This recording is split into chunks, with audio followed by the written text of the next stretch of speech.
I've been exploring Imagine Credit Card for a while now, and this video is my honest and unbiased review on the same. I'll cover all the main points, from key features to risks and considerations. So by the end of this video, you'll have a better understanding of Imagine Credit Card. The Imagine Credit Card is an unsecured credit card designed to help people build or rebuild their credit without requiring a security deposit. It's a good option if you want more spending power and a way to improve your credit score through responsible use, without the upfront cost typical of secured cards. Issued by WebBank, this card aims to give you a fresh start on your financial journey by reporting payments to the major credit bureaus and providing rewards along the way. When it comes to features, the Imagine card offers a cashback rewards program where you earn 3% cash back on eligible gas, groceries, and utility payments, some of the most common recurring expenses, and 1% cash back on all other purchases. Your credit limit can be up to $1,000 based on your creditworthiness, and you can pre-qualify for the card without impacting your credit score, which is great if you're just exploring your options. Unlike many credit builder cards, it doesn't require a security deposit, meaning you don't have to tie up your money as collateral. You also get free access to your credit score, updated monthly, so you can track your progress.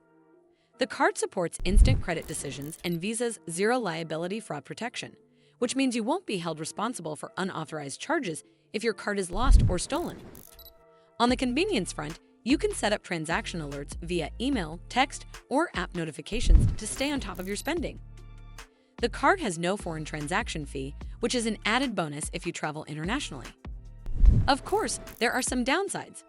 The card comes with a relatively high annual fee, generally around $85 to $125 in the first year and about $124 in subsequent years. So it might feel expensive compared to other credit cards, especially if you're just starting out. The regular APR is quite steep at around 36%, which means carrying a balance can be costly. There's no introductory APR for purchases or balance transfers, so it's important to pay your balance in full each month to avoid interest charges. Other fees include a 3% balance transfer fee and a 5% cash advance fee, along with late and returned payment fees up to $41. So if your spending habits are tight or you plan to pay in full monthly, this might work well, but carrying a balance could be expensive. Another thing to note is that while the rewards program is solid for essential spending categories, the rates on other purchases are quite low. From my personal experience, I found the Imagine credit card straightforward to apply for, and the instant credit decision was a nice touch, no long waiting periods. Having no deposit requirement was a relief compared to secured cards I've tried. The monthly credit score updates helped me stay motivated as I work to build credit. Earning cash back on regular expenses like gas and utilities added value that some other cards for credit building simply don't offer. However, the annual fee felt a bit high for a starter card, so I'd recommend weighing whether the rewards and credit building benefits justify that cost for your situation. All in all, if you're committed to improving your credit and want a card with rewards without putting down a security deposit, the Imagine card is definitely worth considering.